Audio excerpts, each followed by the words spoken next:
Então, eu sou o professor Heraldo. Os alunos do Canuto Duval me conhecem, né, da Escola Estadual Canuto Duval, professor de História.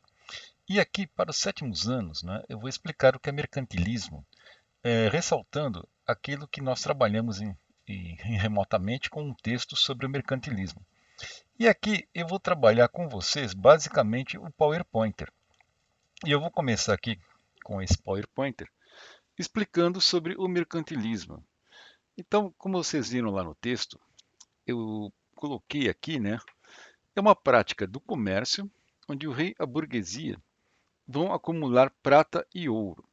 O mercantilismo, basicamente, ele vai surgir já antes, lá no século 9, 10, com a Revolução Comercial e Urbana, certo? Os burgueses, né? Burgueses, palavra burguesia é uma coisa muito interessante, porque diz, né, a pesquisa histórica diz que os burgueses surgiram em torno dos castelos feudais, certo? As pessoas que praticavam comércio, elas construíam feiras, feiras livres, feiras de rua, e elas tinham que morar em volta de um lugar que tinha proteção. E esse lugar que tinha proteção eram os castelos feudais.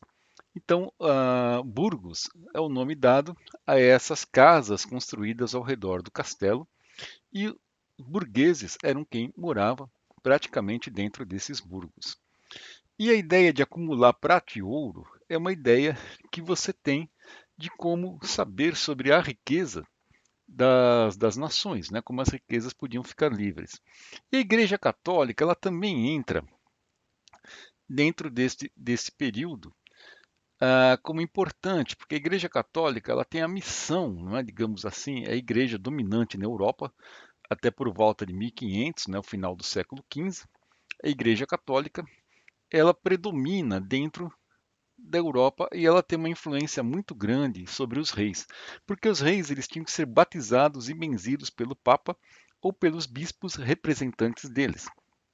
E aí, no caso, você tem aqui o Meirelles, né, o Vitor Meirelles, em 1866, ele vai pintar na França o quadro, né, que vocês têm à esquerda aí, do Frei Henrique de Coimbra, que é o Frei, né, o frade que veio junto com Pedro Álvares Cabral para o Brasil e vai realizar a primeira missa católica dentro da Bahia, em Porto Seguro, aquela região aonde o Cabral chegou com os portugueses.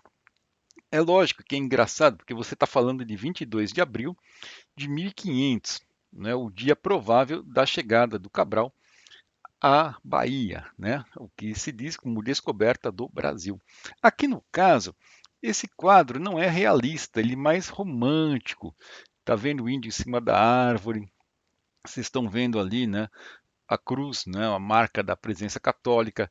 Essa era a missão também dos descobridores e conquistadores, levar a posição da igreja como algo predominante, né, algo que converter, fazer novos cristãos.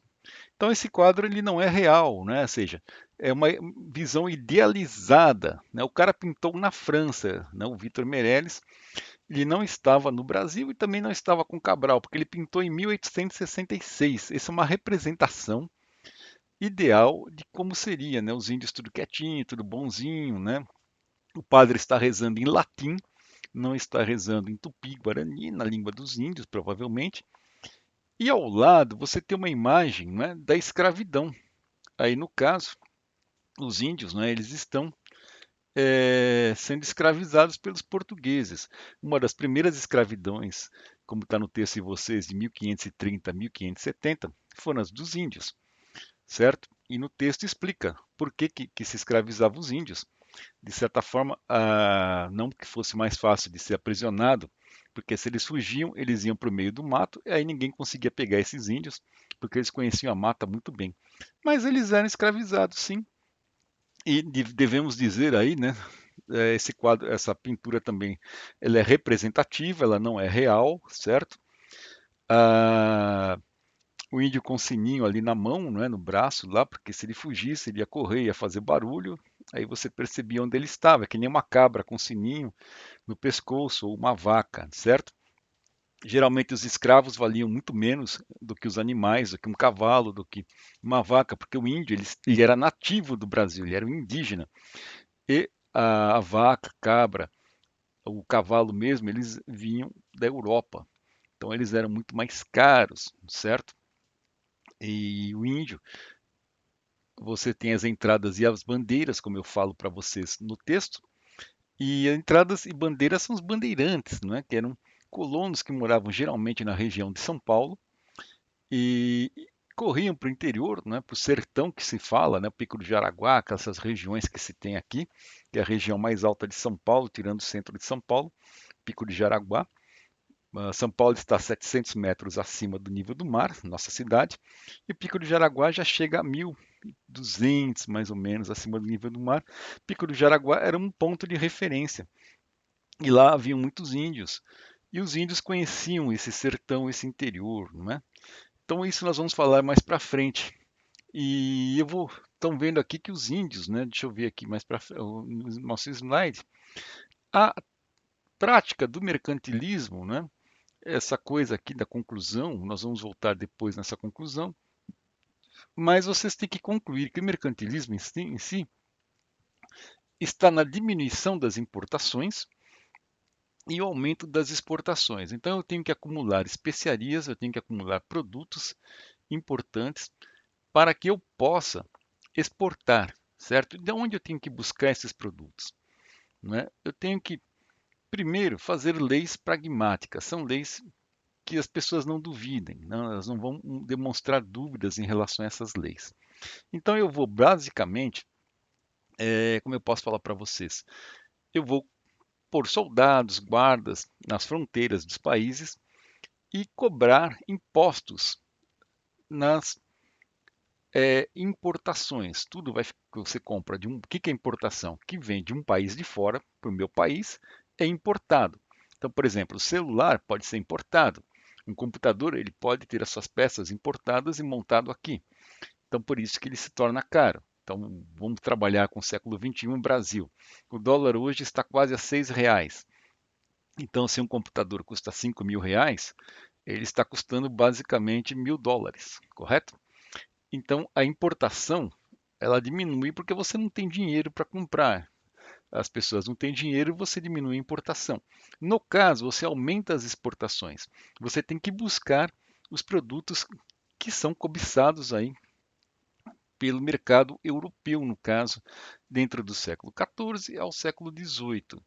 E você, antes das expansões marítimas, esses produtos, né, que a gente chama de especiarias, eles vinham lá do Extremo Oriente, ó, da China, vocês estão vendo a China, a região de Java, aqui na Malásia, né, a região da Malásia, a Índia, né, aqui você vai ter o Camboja, Vietnã, hoje em dia, né, Laos, essas regiões, Catão, olha, na China, a Índia, né, que tem noz moscadas, pimenta, a Arábia, e essa aqui é a famosa Rota da Seda, porque a seda, vocês sabem que ela é feita do bichinho lá, né, da, da larvinha, né, da borboleta lá, ela faz o casulo e aquele casulo, antes da borboleta de virar borboleta, aquele casulo, ele é levado numa água fervente e você tira daquele casulo o tecido, o fio que faz a seda.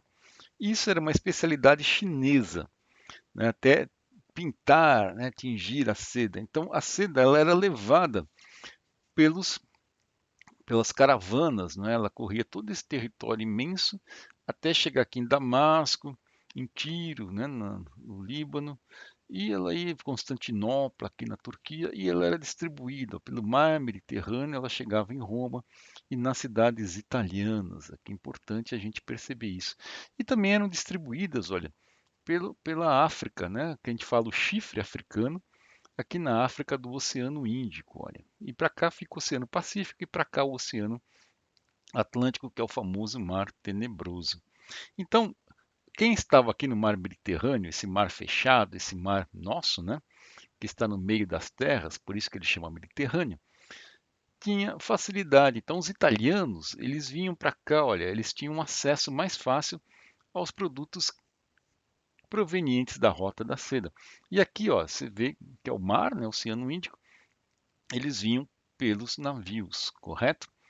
Ah, e as especiarias, incrível que pareça, olha, o mercantilismo, a base da balança, né, do lucro, a navegação, né, um europeu aqui, as leis e o ouro.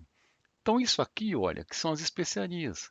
O orégano, coisa simples, né? Cominho, canela, manjericão, pimenta, né? Pimenta, dedo de moça aqui, uma hortelã, alecrim, temperos, coisa simples. E aqui nessa imagem você tem elas moídas, né? Que você encontrava nos mercados da Índia, da Ásia lá. Essas coisas davam um lucro exorbitante para quem conseguisse transportar por navio. E aí, no caso, olha, vindo para cá, você também tem o mapa da África, olha, Oceano Atlântico, nós vimos a África para cá, e aqui você tem as rotas comerciais, olha, africanas, o famoso Rio Nilo aqui no Egito, e você tem os comércios, né? Os árabes muçulmanos, eles tomavam conta dessa região desde lá do século XI, século X. E aqui em vermelho eu pontuei as regiões que tinham ouro, olha, Tombuctu, essas regiões todas aqui, era onde havia o ouro. Por isso que nós vimos lá no primeiro bimestre a conquista de Ceuta, não é? Pelo infante Dom Henrique, o conquistador, o navegador. Então essas coisas são muito importantes para a gente perceber o porquê que eles vão querer sair, não é? E explorar o mundo. E aqui você tem a imagem, né? Você tem muitas exportações, poucas importações, o acúmulo do dinheiro do rei. Aí você tem o rei, a igreja, a burguesia comercial e o povo pagando imposto. E aqui nessa terceira imagem, você vai ter uma imagem do Enem, se não me engano, uma prova do Enem. Você tem o rei português, né, a cara de português aqui dele, a coroazinha, e o Brasil como colônia. Você vai tirar o Brasil preso numa gaiola como colônia. A colônia sustenta o rei, ela dá dinheiro para o rei. E aqui o mapa, olha. Esse mapa é um mapa do século 16, basicamente, não é? Existem outros mapas que vocês vão ver, eu vou mostrar mais para frente, não agora. Você tem lá os portugueses, aqui os europeus, olha, caracterizados, os europeus do século XV, XVI, eles estão tudo escritos em latim. Então aqui você tem a África, aqui a Ásia, aqui a Europa, a Inglaterra, que seria Portugal e Espanha, a Itália aqui, ó, e aqui o Brasil, ó. E o Brasil ele está dividido. Esse mapa basicamente é esse de 1520, 1530, basicamente. Aqui, ó, o Brasil é esse pedaço aqui, ó. Tem o Tratado de Tordesilhas, que nós vamos ver mais para frente. Aqui, América do Sul, América do Norte. Essa é a representação que eles tinham da, digamos assim, do mundo, certo? Nós vamos ver. Esse é um mapa do século XVI, provavelmente, e nós vamos ter aqui as caravelas, né, que nós vimos já no primeiro bimestre. Com essa tecnologia das caravelas, eu consigo navegar. As caravelas elas são importantes. Elas têm lá no começo de 21 metros de comprimento por 7,5 de largura. Depois, com o tempo, ela vai chegar até 40 metros, 50 metros e vai carregar muitas toneladas de especiarias. Por isso que eu vou voltar aqui para vocês verem as especiarias. Ela, as caravelas, ó, elas conseguem carregar uma grande quantidade. O risco de naufrágio, de pirataria, de se perder no mar é muito grande, porém o lucro é de 300% mais ou menos o lucro que você pode ter através dessas exportações, né, de mercadorias que vêm basicamente lá da Ásia, da África. Então o risco era muito grande. Eu vou adiantar um pouco aqui, estou voltando aqui os slides para vocês verem que é bom a gente retornar às vezes. As caravelas são importantes, né? A Cruz Magna identifica a caravela. No mapa de vocês, vocês têm lá um pau-brasil e o barco francês, né? Que até eu explico a questão do pau-brasil. E aqui você tem um mapa com as rotas comerciais, as rotas dos conquistadores, né? A volta pela África, olha, Você vai ter Bartolomeu Dias em 1487, chegando aqui no Cabo da Boa Esperança. Ele é o cara que vai chegar pela primeira vez no descobrir aonde é o fim da África, né? O fim do continente africano, que é aqui embaixo, basicamente no sul da África. Depois você vai ter aqui tem o Pero de Cavilho, né, que também chega aqui nessa região. Depois você vai ter quem vai chegar na Índia nessas regiões aqui são basicamente a Vasco da Gama, outras pessoas chegam na Índia, né, o comércio aqui, o Verdinho, Pero de Cavilho, e você tem toda essa volta, né? Aqui no caso tem o Fernão de Magalhães em vermelho, é o que 1519 a 1521 ele vai dar a primeira volta, na realidade 1520 a 21, ele vai dar a primeira volta ao mundo. Só que ele vai falecer aqui, nessa região aqui, ó, das Filipinas, da Malásia, ele é devorado pelos índios numa emboscada. Aí o sucessor dele lá, ele pega e dá a volta ao mundo, ele passa aqui, vai descobrir que existe uma passagem bem ao sul da Argentina, na Terra do Fogo, tá? E o Cabral, né, que chega em Porto Seguro, depois vai para a Índia, e o Colombo, que chega aqui na ilha de Cuba, ilha de São Domingos, em 1492, 12 de outubro. E nós estamos vendo aqui, né, como a gente falou da conquista de terras novas, as terras para os reis tinham que dar lucro e a exploração do pau-brasil. Havia um contrato assinado entre os cristãos novos, judeus, né, que viravam cristãos católicos, e de explorar o pau-brasil para Portugal e para a Espanha, certo? Mas você vai ter franceses, ingleses e espanhóis também explorando o pau-brasil, como está no texto de vocês. E essa é a região, como eles viam o Brasil, olha, tá vendo? Isso aqui é a América do Sul, uma visão do século XV. Eles achavam que não tinha passagem aqui no sul da Argentina, digamos assim, não havia passagem para você dar a volta ao mundo. Aqui praticamente seria o Polo Sul. Essa é uma visão de mundo anterior, bem anterior, quer ver? Eu vou voltar aqui para vocês verem. Bem anterior a esse mapa, talvez uns 50 anos antes, olha a diferença. Aqui Fernando de Magalhães passa, tem Estreito de Magalhães aqui, e aqui você tem as caravelas, né? Já viu? Elas são importantes para desbravar os mares, porque elas aguentam com essas velas delas triangulares e quadradas, que vem dos árabes, não é isso? Essa tecnologia das caravelas que Infante Dom Henrique vai lá em 1450, né, 1440, incrementar, vai ajudar muito nessas descobertas. E esse mapa aqui você vai perceber, ó, um mapa moderno, de certa forma, né? Você vai perceber aqui como é o mundo que a gente conhece, né? Mas eles conheciam um mundo diferente. Então, a visão deles, ó, os índios aqui, né? Você tem o português, o colono, olha, a roupa dele é bem diferente dos índios, e os índios pegando o pau-brasil para ele, e o pau-brasil, como está no texto de vocês, eles serviam para fazer tinta, a madeira era importante, é a primeira madeira de lei, ela ocupava toda a Mata Atlântica, todo esse litoral do Nordeste até Rio de Janeiro, São Paulo, né? São Paulo, Paraná, era Mata Atlântica. Essa árvore está em extinção, é uma árvore rara, como vocês viram. E aí, no caso, né, a gente vê a questão de você tomar conta de uma terra, né, você impor sua religião, você impor sua cultura, seus valores, suas roupas, a sua língua, né, a língua portuguesa, você desqualificar ou marginalizar o indígena. Isso são coisas que não estão no texto, mas complementa a aula. E para concluir o mercantilismo, a gente volta aqui e vai ver que a ideia é a nação ficar rica. Ó. E você ter ouro e prata, você precisa ou achar ouro, no caso da África. No Brasil você não vai achar ouro logo de cara, que nem os espanhóis acharam na América, lá no México, no Peru, acharam prata e ouro. E no caso aqui você vai basicamente tentar. O pau-brasil foi a primeira coisa que deu dinheiro para os portugueses. Depois nós vamos ver direitinho a economia que eles fizeram, né, na semana que vem.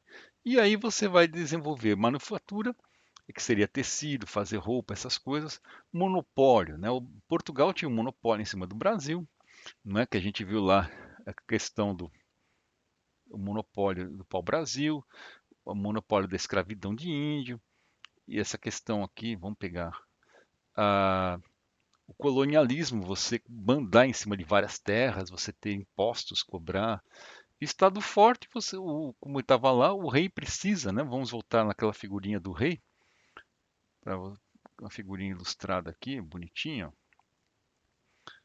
Essa figurinha aqui, ó. O rei, ele precisa ter um exército forte, ele precisa ter dinheiro. A igreja precisa convencer as pessoas a seguirem a mesma religião, para todo mundo seguir a mesma ordem, e a burguesia precisa de dinheiro. Então, esses três pontos aqui, ó. O burguês, comerciante, o rei, que é dono do país, e a igreja, né? O Brasil praticamente passa a pertencer ao rei de Portugal, e eu vou ter dinheiro com as exportações, né? Então, esse é o começo aí do mercantilismo, essa ideia da riqueza. E basicamente, né, voltando aqui para poder encerrar essa aula, né, a gente encerra o mercantilismo dizendo sobre todas essas coisas, né? E é importante então entender, e eu creio que essa aula pode ter ajudado vocês a entenderem um pouquinho mais sobre o que nós vimos aí no texto, tá? Obrigado. Semana que vem estamos de volta aí e espero que isso tenha ajudado vocês a alguma coisa. Muito obrigado e se cuidem, tá? E tudo bem com vocês aí.